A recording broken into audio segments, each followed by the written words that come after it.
Alrighty, we got the new Sikky LS pan in. Has an updated baffle. The weld's 100 times better here. And then just gotta put all this hardware in, get all these guys sealed up, and we'll get it put on under there. Alrighty, this thing is just about ready. We got the oil pan on underneath. See if we can see that. Yep, brand new oil pan. New gasket, new everything. So we got the motor mounts bolted up. We got basically everything done other than the 2 oil lines that go underneath. The power steering lines, got to bolt the alternator back up and plug it back in. Yeah, everything else. Oh, and the steering shaft. We'll put one of these steering shafts down in there. I got to still go through and tighten these sway bars and the motor mount nuts that go through. But yeah, we're getting really close to hearing this thing fire back up and hoping for no more issues. Alrighty, just real quick before my phone dies, I had to take off the header on this side. Luckily, the steering shaft was never put back on yet, but we had to do that. Let's get you down here in order to tighten up these oil lines here. And this one is obviously the hardest one because it's the shorter one. That one goes on second because it's longer.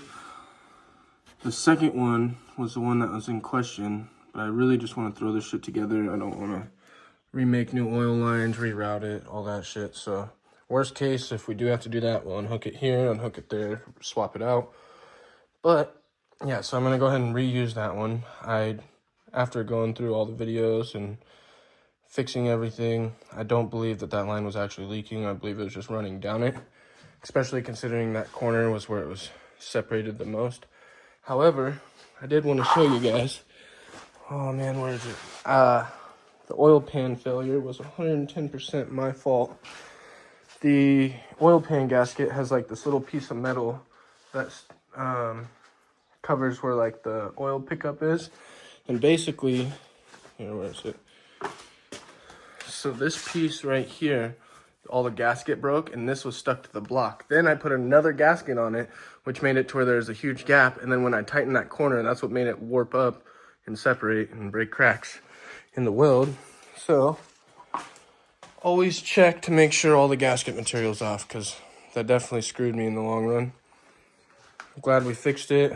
We got the new oil pan, and we'll be back once this thing's sitting on the ground. Alrighty guys, we just got everything wrapped up. Everything's tightened down, bolted down. I just topped it off with oil. I primed the oil. I just unplugged the coil packs and the injectors. Cranked the key over until we seen 20 psi of oil pressure. Oh shit, that reminds me. I need to find some training fluid real quick. Fill this power steering reservoir with some training fluid so we don't run that dry. And then I think we are gonna go ahead and try and start it up. Alrighty, first time starting this thing in a couple months. Let's see how this goes. Fucking nervous. We got the fire extinguisher just in case. Set up the screen so we can read it.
Got a weird squeal coming from up here.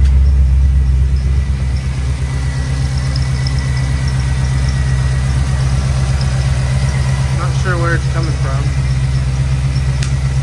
Hopefully not a lifter.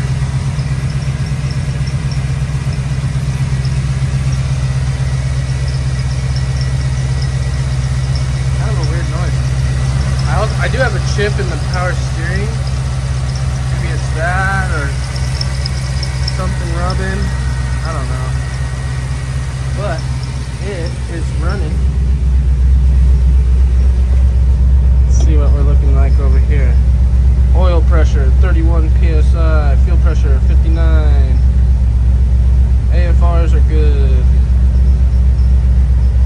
We just need to figure out what that squeaky noise is. I wonder if it gets louder.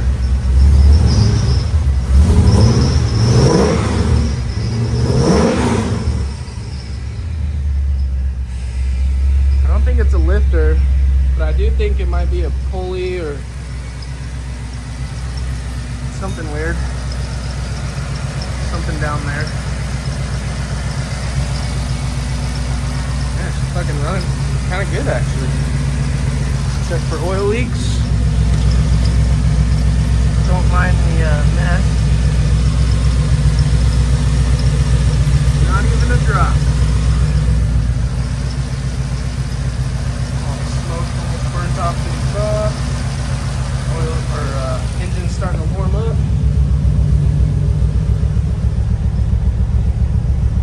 Looks like we got it at 127. It is about 90 degrees outside, so it's kind of warming up a little quick. It's not smoking. Sounds pretty healthy. Fuck, I'm stoked. Now we need to get this squeak addressed and then get this thing out of the garage and drive it. Way too stoked right now. Got a little bit of a squeaky pulley up there, but she's fucking ripping. Sumps primed up. She's out of the garage and running without leaks, I hope.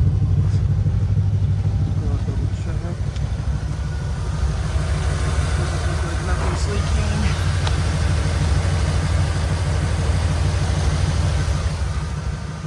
Oh, she's a runner. Just gotta figure out what that squeaky pulley issue is. Right now. Alrighty guys, so I just pulled the serpentine belt. You can see it hanging there. I haven't really looked. I looked at the idler pulley or the tensioner pulley and it seemed fine. So we're gonna go ahead and start it without the tensioner or the belt on there and see if we still got a squeak. Alright, we just started her up. Let's see if we got a squeaky sound still.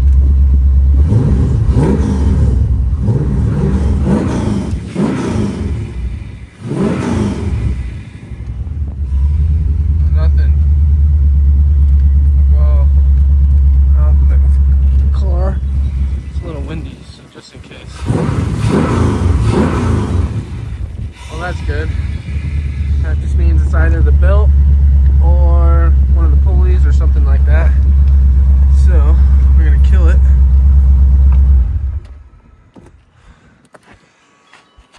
And we're gonna pop the hood and see what pulleys might be bad. So idler's fine here. Power steering. Pulls fairly. Maybe it's the alternator. Alternator is fine. Seems fine. Water pump. Got the water pump.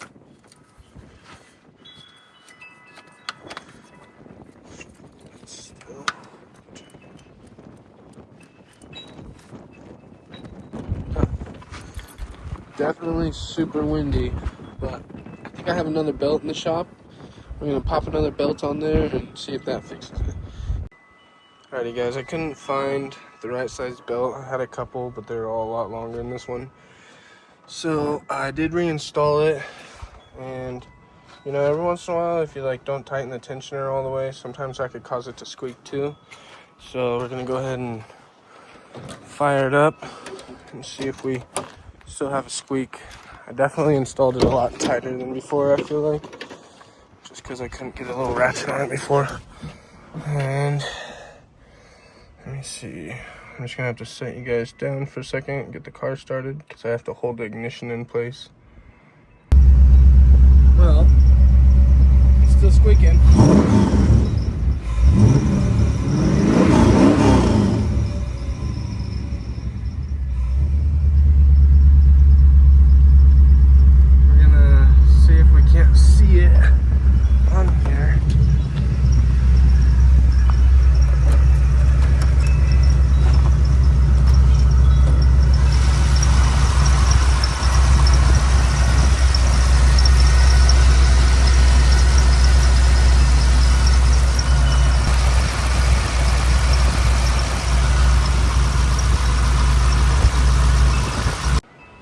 Okay, this time I loosened the belt a little bit because maybe it's too tight.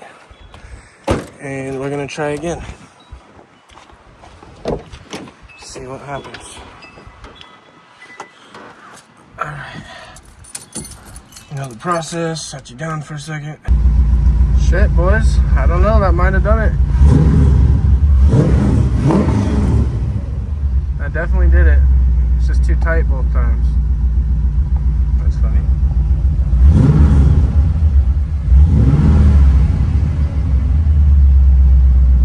I heard a little bit of a squeak.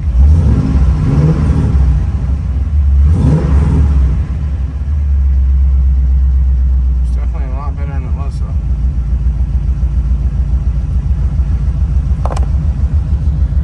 Sick. Oh, she's fixed, and I think we're gonna drive her to work tomorrow. We're fucking doing it. Driving her to work. Oh, something fell. It's alright. Keep you guys updated. Well, that was fucking sketchy. I drove it back home ASAP. Because we somehow sprouted another oil leak. I've seen it dripping on there. Yeah, see.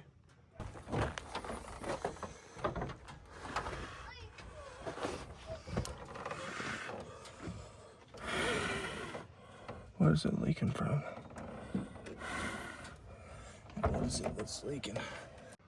So, looks like there's something dripping out from the starter. That's so weird. It's like dripping down right there. Let me see if we can see it underneath.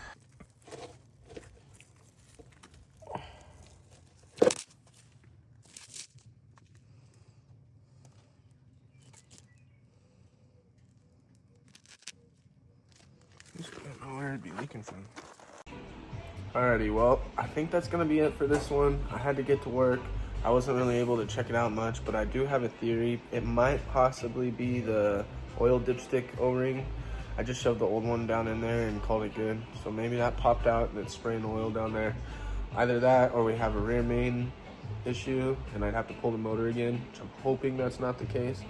And maybe another oil pan gasket leak. I'm not 100%, so we'll check that out when I get off work, but I think that is going to be it for this one. Eventually, we will get some good driving content with this car, hopefully. Fingers crossed.